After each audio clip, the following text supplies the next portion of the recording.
ಸ್ವಾಮಿ ವಿವೇಕಾನಂದರು ಅಮೆರಿಕದಿಂದ ಬಂದಿರ್ತಾರೆ. ನೀವು ಕೇಳಿರ್ತೀರಿ, ವಿವೇಕಾನಂದ್ರ ಗೊತ್ತಲ್ಲ, ತಾಯಂದ್ರಿಗೆಲ್ಲ ಗೊತ್ತಿರ್ತದೆ. 1897 ಆಗ್ತಾನೆ ಅಮೆರಿಕ ಪ್ರವಾಸ ಮುಗಿಸ್ಕೊಂಡು ಆ ದೇಶದಲ್ಲಿ ನಮ್ಮ ದೇಶ ಇನ್ನೂ ಕೂಡ ಎಲ್ಲಿ ದಾಸ್ಯದಲ್ಲಿದ್ದ ಸಂದರ್ಭದಲ್ಲಿ ನಮ್ಮ ದೇಶದ ಬಗೆಗೆ ಇದ್ದಂತ ಎಲ್ಲ ಕೆಟ್ಟ ಭಾವನೆಗಳನ್ನ ನೀಗಿಸಿ ಅಂತಾರಾಷ್ಟ್ರೀಯ ಮಟ್ಟದಲ್ಲಿ ಒಂದು ಹೆಸರನ್ನ ತಂದುಕೊಟ್ಟಂತವರು ಸ್ವಾಮಿ ವಿವೇಕಾನಂದ. ಅಂತ ವಿವೇಕಾನಂದರು ಕೊಲಂಬೋದಿಂದ ಅಲ್ಮೋರವರೆಗೂ ಅಂತ ಒಂದು ಪುಸ್ತಕ ಓದಿ ಕೊಲಂಬೋದಲ್ಲಿ ಹೇಳಿದ್ರು ಹಿಮಾಲಯದವರೆಗೂ ಕೂಡ ಪ್ರವಾಸ ಮಾಡ್ತಾರೆ. ಮಾಡಿದ ಸಂದರ್ಭದಲ್ಲಿ ಚೆನ್ನೈಗೆ ಬಂದಿರ್ತಾರೆ, ಮಡ್ರಾಸ್ಗೆ ಬಂದಿರ್ತಾರೆ. ಮಡ್ರಾಸ್ನಲ್ಲಿ ಅವರಿದ್ದ ಸಂದರ್ಭದಲ್ಲಿ ಅವರ ಪ್ರವಚನಗಳನ್ನ ಆರ್ಗನೈಸ್ ಮಾಡ್ತಕ್ಕಂಥ ಕೆಲಸವನ್ನ ಬೆಂಗಳೂರಿಂದ ಹೋಗಿದಂತ ನಮ್ಮ ಸಮುದಾಯದ ಒಬ್ಬ ಹುಡುಗ ಮಾಡ್ತಾ ಇರ್ತಾನೆ, ಯುವಕ. ಅಲ್ಲಿ ಲಾ ಕಲಿಯಕ್ಕೆ ಹೋಗಿರ್ತಾನೆ, LLB ಮಾಡ್ಲಿಕ್ಕೆ ಹೋಗಿರ್ತಾರೆ, ಕಾನೂನು ಪದವಿ ಮಾಡ್ಲಿಕ್ಕೆ. ಅವ್ರ ಹೆಸರು KH ರಾಮಯ್ಯ ಅಂತ ಕೇಳಿದ್ರಾ? ಅವ್ರ ತಾಯಿ ನಂಜಮ್ಮ ಅಂತ. ಅವರು ನಮ್ ದೊಡ್ಡಬಳ್ಳಾಪುರದ ಹತ್ರದವರು, ಬೆಂಗಳೂರಲ್ಲಿ ವಾಸ ಇದ್ರು. ತಾಯಿ ಜೊತೆನಲ್ಲಿ ಲಾ ಕಲಿಲಿಕ್ಕೋಸ್ಕರ ಅಲ್ಲಿ ಹೋಗಿದ್ರು. ಸ್ವಾಮಿ ವಿವೇಕಾನಂದರ ಪ್ರವಚನಗಳನ್ನ ಯಾವ ರೀತಿ ನೀವೆಲ್ಲ ನಿಂತ್ಕೊಂಡು ಈ ಕಾರ್ಯಕ್ರಮ ಆರ್ಗನೈಸ್ ಮಾಡಿದ್ರಲ್ಲ, ಆ ರೀತಿ ಅವರು ಆರ್ಗನೈಸ್ ಮಾಡ್ತಾರೆ. ವಿವೇಕಾನಂದರ ಆ ಒಂದು ರಾಷ್ಟ್ರ ಭಕ್ತಿಯನ್ನ ನೋಡಿ ವಿವೇಕಾನಂದರಿಗೆ ಹೇಳ್ತಾರೆ, ನಾನು ಯಾವ ರೀತಿ ಕಾಂಟ್ರಿಬ್ಯೂಟ್ ಮಾಡಬಹುದು ನಮ್ಮ ದೇಶವನ್ನ ಕಟ್ಟುವ ನಿಟ್ಟಿನಲ್ಲಿ ಅಂತ ಹೇಳಿದಾಗ ವಿವೇಕಾನಂದರ ಮಾತನ್ನ ಹೇಳ್ತಾರೆ, ಯಾರು ನೇರವಾಗಿ ದೇಶ ಕಟ್ಟಕ್ಕಾಗಲ್ಪ, ನೇರವಾಗಿ ದೇಶ ಯಾರು ಕಟ್ಟಕ್ಕಾಗೋದಿಲ್ಲ. ಆ ದೇಶದಲ್ಲಿರ್ತಕ್ಕಂಥ ದೇಶ ಉದ್ಧಾರ ಆಗಿದೆ ಅಂತಂದ್ರೆ ದೇಶದಲ್ಲಿರ್ತಕ್ಕಂಥ ಪ್ರಜೆಗಳು ಮೊದಲು ಉದ್ಧಾರ ಆಗ್ಬೇಕು. ಆ ದೃಷ್ಟಿಯಿಂದ ನೀನು you alone within the limited time and the limited strength, limited resource, you can't do anything. Best thing what you can do, ಏನ್ ಮಾಡ್ಬೋದು ಅಂತ ಹೇಳಿದ್ರೆ, ನೀನ್ ಯಾವ್ದೋ ಒಂದು ಸಮುದಾಯಕ್ಕೆ ಹುಟ್ಟಿರ್ಬೇಕಲ್ಲ, ಆ ಸಮುದಾಯವನ್ನ ನೀನು ಸಂಘಟಿಸಿ ಮತ್ತು ಆ ಸಮುದಾಯದಲ್ಲಿರ್ತಕ್ಕಂಥ ಜನಗಳ ಕೊಳೆಯನ್ನ, ದೋಷವನ್ನ, ದ್ವೇಷವನ್ನ ಹೋಗಲಾಡಿಸು. ನಿಮ್ಮ ಸಮುದಾಯದ ಜನಗಳನ್ನ, ಅವರಲ್ಲಿರ್ತಕ್ಕಂಥ ಮಾನವ ಸಂಪನ್ಮೂಲವನ್ನ ಸದ್ಬಳಕೆ ಆಗುವಾಗೆ ಮಾಡಿದ್ಯಾದ್ರೆ ಆ ರೀತಿ ಒಬ್ಬೊಬ್ಬ ವ್ಯಕ್ತಿಯಲ್ಲಿ ಇರ್ತಕ್ಕಂಥ ಶಕ್ತಿ ದೇದೀಪ್ಯಮಾನವಾಗಿ ಬೆಳಗಲಿಕ್ಕೆ ಪ್ರಾರಂಭ ಆದ್ರೆ ದೇಶ ತಾಂತಾನಾಗೆ ಉದ್ಧಾರ ಆಗುತ್ತೆ. ಯಾರು ಕೂಡ ಬಂದು ಉದ್ಧಾರ ಮಾಡೋ ಅವಶ್ಯಕತೆ ಇಲ್ಲ ಅಂತ ಹೇಳಿದ್ಮೇಲೆ ಅವರು ಬಂದು ರಾಜ್ಯ ಒಕ್ಕಲಿಗರ ಸಂಘವನ್ನ ಕಟ್ಟಿ ಸಾಕಷ್ಟು ಜನ ವ್ಯಕ್ತಿಗಳನ್ನ ಜೊತೆಗೆ ಇಟ್ಟುಕೊಂಡು, ಏನು ತವರ ಡೈರೆಕ್ಟರ್ಶಿಪ್ ಇಲ್ಲ, ನೀವೆಲ್ಲರೂ ಕೂಡ ಇರ್ತಕ್ಕಂಥ ಆ ಸಂಘ ಆ ರೀತಿಯಲ್ಲಿ ಅಸ್ತಿತ್ವಕ್ಕೆ ಬಂದಂತದ್ದು. ಅದ್ರ ಜೊತೆ ಇನ್ನೊಂದು ಮಾತನ್ನು ವಿವೇಕಾನಂದ ಹೇಳ್ತಾರೆ, ಅಸಂಘಟಿತವಾಗಿರ್ತಕ್ಕಂಥ ಸಮಾಜ ಸಂಘಟಿತ ಆಗ್ಲಿಕ್ಕೆ ಪ್ರಾರಂಭ ಆದ್ಮೇಲೆ ಭೌತಿಕ ಸಂಪತ್ತು, ಭೌತಿಕವಾದಂತ ಅಧಿಕಾರಗಳು ಎಲ್ಲ ಬರ್ಲಿಕ್ಕೆ ಪ್ರಾರಂಭ ಆದ್ಮೇಲೆ ಸ್ವಲ್ಪ ಕಿತ್ತಾಟ ಪ್ರಾರಂಭ ಆಗ್ತದೆ. ನಮ್ಗೆ ಗೊತ್ತಲ್ವಾ ಈ ಜಗತ್ತು ಅಸ್ತಿತ್ವಕ್ಕೆ ಬಂದಿರೋದು? ಅವ್ರು ಹೇಳ್ತಾರೆ ಈ ಜಗತ್ತು ಅಸ್ತಿತ್ವಕ್ಕೆ ಬಂದಂತದ್ದು ಸ್ವಲ್ಪ ಓದೋರಿಗೆ ಗೊತ್ತಿರ್ತದೆ. ಸುಮಾರು 1382 ಕೋಟಿ ವರ್ಷಗಳ ಹಿಂದೆ ಏನೋ ಒಂದು ಬಿಗ್ ಬ್ಯಾಂಗ್ ಆಯ್ತಂತೆ, ಆಸ್ಫೋಟ ಆಯ್ತಂತೆ. ಆ ಸಂದರ್ಭದಲ್ಲಿ ಕಣ್ಣಿಗೆ ಕಾಣದೇ ಇದ್ದಂತಹ ಎಲ್ಲ ಕಣಗಳು ಸೇರಿ ಸೇರಿ ಸೇರಿ ಸೇರಿ ಸುಮಾರು ಕೋಟ್ಯಾಂತರ ವರ್ಷಗಳ ನಂತರದಲ್ಲಿ ಗ್ಯಾಲಕ್ಸಿಗಳು, ಸ್ಟಾರ್ಸ್ ಒಂದು ನಕ್ಷತ್ರಗಳು, ಗ್ರಹಗಳು, ಉಲ್ಕೆಗಳು, ಧೂಮಕೇತುಗಳು, ಹೆಸರೇ ಇಡ್ಲಿಕ್ಕೆ ಆಗದೇ ಇರತಕ್ಕಂತ ಹಲವಾರು ನಕ್ಷತ್ರ ಕಾಯಗಳು ಅಸ್ತಿತ್ವಕ್ಕೆ ಬಂದು ಅಂತಹದೊಂದು ಭೂಮಿ ಮೇಲೆ ನಾವು ಈ ಸ್ಥಿತಿಗೆ ಬಂದಿದ್ದೇವೆ. ಈಗ ನೋಡಿ, ಈ ಹುಟ್ಟಿರ್ತಕ್ಕಂಥ ಈ ಭೂಮಿ ಇದೆಯಲ್ಲ, ಈ ಭೂಮಿ ಹುಟ್ಟಿ ಎಷ್ಟು ವರ್ಷ ಆಯ್ತು ಅಂತಂದ್ರೆ ಏನೇ ಐಡಿಯಾ? ನಮ್ಮೆಲ್ಲರಿಗೊಂದು ಒಂದು ಹುಟ್ಟು ಇರೋ ಹಾಗೆ ಭೂಮಿಗೊಂದು ಹುಟ್ಟು ಇದೆ. ಅದಕ್ಕೆ ಹುಟ್ಟು ಇಲ್ಲ ಅಂದ್ರೆ ನಮ್ಗೆ ಹುಟ್ಟಿದ್ದಕ್ಕೆ ಸಾಧ್ಯ ಆಗ್ತಿರ್ಲಿಲ್ಲ. ಸೂರ್ಯನಿಗೆ ಒಂದು ಹುಟ್ಟು, ಈ ವಿಶ್ವಕ್ಕೆ ಒಂದು ಹುಟ್ಟು ಇದೆ ಅಂದ್ರೆ ಅದೇ ರೀತಿ ಅದಕ್ಕೆ ಒಂದು ಹುಟ್ಟು. ವಿಜ್ಞಾನಿಗಳು ಹೇಳ್ತಾರೆ ಒಂದು 450 ಕೋಟಿ ವರ್ಷ ಆಗಿದೆ ಅಂತ. ಎಷ್ಟು? 450 ಕೋಟಿ, ಅರೌಂಡ್ 4.5 ಬಿಲಿಯನ್ ಇಯರ್ಸ್. ಈ 450 ಕೋಟಿ ವರ್ಷದ ಹಿಂದೆ, ಅದಕ್ಕೂ ಮುಂಚೆ 500 ಕೋಟಿ ವರ್ಷದಿಂದ ಬಂದಿರ್ತಕ್ಕಂಥ ಸೂರ್ಯ ಇರೋದ್ರಿಂದ ಭೂಮಿಗೆ ಗ್ರಹಗಳಿದ್ದಾವೆ, ನಮ್ ಗ್ರಹಗಳು. ಒಂದ್ ವೇಳೆ ಸೂರ್ಯನೇ ಇಲ್ಲ ಅಂದ್ರೆ ಯಾವ ಇರಕ್ ಸಾಧ್ಯನೇ ಇಲ್ಲ. ಸೂರ್ಯನ್ ಎಷ್ಟು ವರ್ಷ ಇರ್ತಾನೆ? ಹುಟ್ಟಿದ್ದಕ್ಕೆಲ್ಲ ಸಾವು ಇದೆ. ಸೂರ್ಯ ಎಷ್ಟು ವರ್ಷ ಇರ್ತಾನೆ? ಇನ್ನೊಂದು 600 ಕೋಟಿ ವರ್ಷ ಇರುತ್ತೆ ಅಂತ ನಿಮ್ಮ ವಿಜ್ಞಾನ ಹೇಳುತ್ತೆ. ಯಾಕೆ ಮಾತು ಹೇಳಿದಂತೆ, ಒಂದು ಕಾಲದಲ್ಲಿ ಕಣ್ಣಿಗೆ ಕಾಣದೇ ಇದ್ದಂತದ್ದು ಎಲ್ಲವೂ ಕೂಡಿ ಕೂಡಿ ಕೂಡಿ ಕೂಡಿ ಕಾಣುವ ಒಂದು ವಸ್ತು ಆಯ್ತು. ವಸ್ತು ಆದ್ಮೇಲೆ ತನ್ನೊಳಗಡೆ ಇರ್ತಕ್ಕಂಥ ಈ ಫ್ಯೂಯಲ್ ಇದೆಯಲ್ಲ, ಹೀಲಿಯಂ ಮತ್ತು ಹೈಡ್ರೋಜನ್, ಇವುಗಳಿಂದ ನ್ಯೂಕ್ಲಿಯರ್ ಫ್ಯೂಷನ್ ರಿಯಾಕ್ಷನ್ ಇಂದ ಬೆಳಕು ಬರ್ತಾ ಇದೆ. ಬೆಳಕಿನಿಂದ ನಾವು ಜೀವನವನ್ನು ಕೂಡ ಮಾಡ್ಕೊಳ್ತಾ ಇದ್ದೇವೆ. ಇದೆಷ್ಟು ವರ್ಷ ಬರ್ಬಹುದು? ಅದೆಲ್ಲ ಕಡಿತಾ ಹೋಗುತ್ತೆ. ಅರ್ಥ ಏನು ಅಂತಂದ್ರೆ, ವಿವೇಕಾನಂದ ಹೇಳ್ತಾರೆ KH ರಾಮಯ್ಯನವ್ರಿಗೆ, ಎಲ್ಲಿ ಅಸಂಘಟಿತವಾಗಿರುತ್ತೋ ಅದು ಕೂಡ್ತಾ ಹೋಗುತ್ತೆ. ಕೂಡಿ ಕೂಡಿ ಅದಕ್ಕೊಂದು ಶಕ್ತಿ ಬರ್ತದೆ. ಶಕ್ತಿ ಬಂದ ನಂತರದಲ್ಲಿ ಸಹಜವಾಗಿ ಪ್ರಕೃತಿಯಲ್ಲಿ ಇರುವಂತದ್ದು ಯಾರು ಏನು ಮಾಡ್ಲಿಕ್ಕೆ ಆಗುದಿಲ್ಲ, ಮತ್ತೆ ಕಡಿತಾ ಕಡಿತಾ ಹೋಗುತ್ತೆ. ಅದು ನ್ಯಾಚುರಲ್ ಪ್ರಾಸೆಸ್ ಆದದ್ದೇ ಆದ್ರೆ ಅದು ಪ್ರಕೃತಿ ಆಗುತ್ತೆ. ನ್ಯಾಚುರಲ್ ಪ್ರಾಸೆಸ್ ಅಲ್ಲಿ ಆದದ್ದೇ ಆದ್ರೆ ಅದೇನಾಗುತ್ತೆ, ಪ್ರಕೃತಿಯ ನಿಯಮ ಆಗುತ್ತೆ.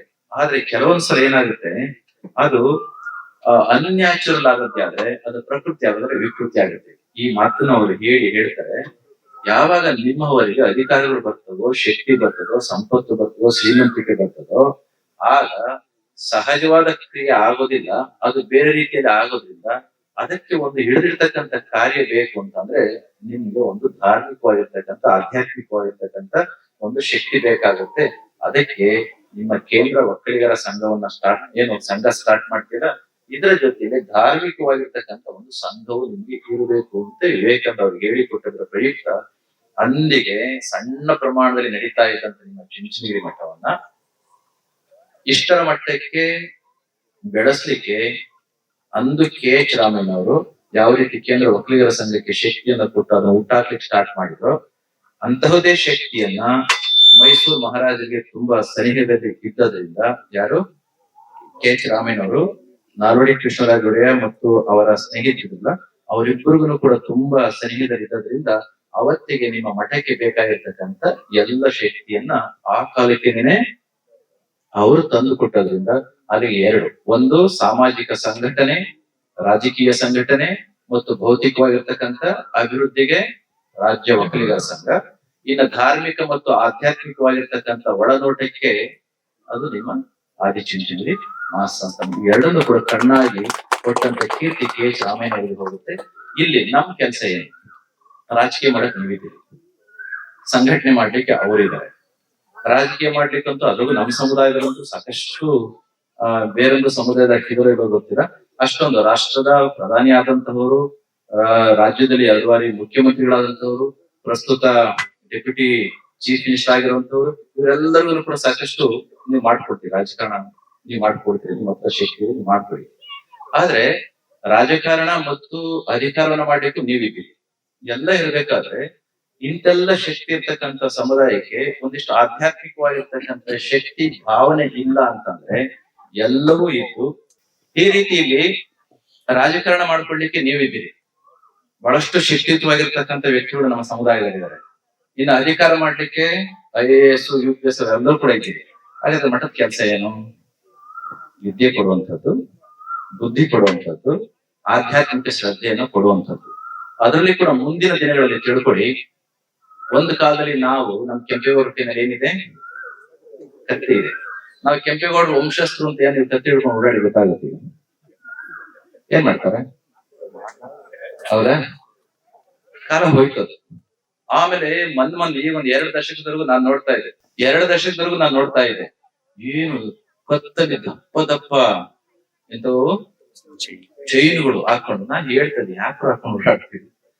ಚಿನ್ನ ಬೇಕಾದ್ರೆ ಅಮ್ಮಂದರಿಗೆ, ತಾಯಂದಿರಿಗೆ, ಲಕ್ಷ್ಮಿ ಸ್ವರೂಪಿಣಿ ಆಗಿರೋರಿಗೆ, ಅಂತಹ ತಾಯಂದಿರಿಗೆ ನೀವು ಚಿನ್ನ ಹಾಕಿ ನೀವು ಗಂಡಸರು ಯಾಕೆ ಹಾಕೊಂಡು ಓಡಾಡ್ತಾ ಇದ್ರಿ? ಸಮಾಜ ಅಷ್ಟೊಂದು ಗೌರವಿಸೋದಿಲ್ಲ ಚಿನ್ನ ಹಾಕೊಂಡು ಓಡಾಡಿ ಮೈ ಮೇಲೆ ತೋರಿಸುವಂತವ್ರಿಗೆ. ತಾತ್ಪರ್ಯ ಏನು ಅಂತಂದ್ರೆ, ಇನ್ನು ಮೇಲೆ ಹೋಗ್ತಾ ಹೋಗ್ತಾ ಹೋಗ್ತಾ ಸಮಾಜ ಏನಾಗ್ತಾ ಹೋಗುತ್ತೆ, ಸರಳ ಆಗ್ತಾ ಹೋಗ್ತದೆ. ಸರಳ ಆಗ್ತಾ ನಾಲೆಡ್ಜ್ ಸೊಸೈಟಿ ಮೇಲೆ ಬದುಕ್ತಾ ಹೋಗ್ತೇವೆ. ನಾಲೆಡ್ಜ್ ಸೊಸೈಟಿ ಬದುಕ್ಬೇಕಾದ್ರೆ ನಿಮ್ಮ ಜ್ಞಾನ ಬುದ್ಧಿ ಮಾತನಾಡ್ಬೇಕೆ ಹೊರತು ನಿಮ್ಮ ಐಶ್ವರ್ಯಗಳು ಹೊರಗಡೆ ಮಾತನಾಡಕ್ ಹೋದ್ರೆ ಜನ ಇನ್ನು ಅದಕ್ಕೆ ಜಾಸ್ತಿ ಗೌರವ ಕೊಡೋದಿಲ್ಲ. ಅಧಿಕಾರ ಮಾಡ್ಲಿಕ್ಕೆ, ರಾಜಕಾರಣ ಮಾಡ್ಲಿಕ್ಕೆ ಇರ್ತಾರೆ, ಅವ್ರಿಗೆ ಅದೇ ರೀತಿಯಾದ ಗೌರವ ಅವ್ರಿಗೆ ಸಿಗುತ್ತೆ. ಇನ್ನ ಈ ರೀತಿ ಅಧಿಕಾರ ಮಾಡೋರಿಗೆ ಸಿವಿಲ್ ಸರ್ವಿಸಸ್ ಅಲ್ಲಿ ಅದೆಲ್ಲ ಅವ್ರಿಗೆ ಗೌರವ ಇರ್ತದೆ.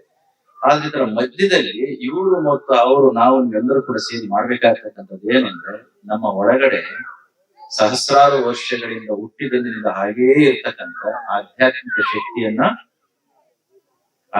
ಶಕ್ತಿಯನ್ನ ಇನ್ವೋಕ್ ಮಾಡ್ತಕ್ಕಂಥದ್ದು, ಅದನ್ನ ತಿಳ್ಕೊಳ್ತಕ್ಕಂಥ ಕೆಲಸವನ್ನು ಮಾಡ್ಬೇಕು. ಒಂದು ಹಂತಕ್ಕೆ ಹೋದ್ಮೇಲೆ ಅಧಿಕಾರ ಇವೆಲ್ಲವೂ ಕೂಡ ಕ್ಷಣಿಕ ಅನ್ಸ್ಬಿಡುತ್ತೆ. ಉದಾಹರಣೆಗೆ ನೋಡಿ, ಮೊನ್ನೆ ಒಂದು ಪೌರ್ಣಿಮೆ ಆಯ್ತು. ಏನ್ ಪೌರ್ಣಿಮೆ ಹೆಸರು? ಯಾವ ಪೌರ್ಣಿಮೆ ಆಯ್ತು? ಈಗ ಒಂದು 4-5 ದಿನದಿಂದ ಆಯ್ತದ, ಬುದ್ಧ ಪೌರ್ಣಿಮೆ. ಅದನ್ನ ವೈಶಾಖ ಪೌರ್ಣಿಮೆ ಅಂತ ಕೂಡ ಕರ್ಕೊಳ್ತಾ ಇದ್ವಿ. ಅದು ಯಾರ ಹೆಸರಿನಲ್ಲಿ ಮಾಡೋದು?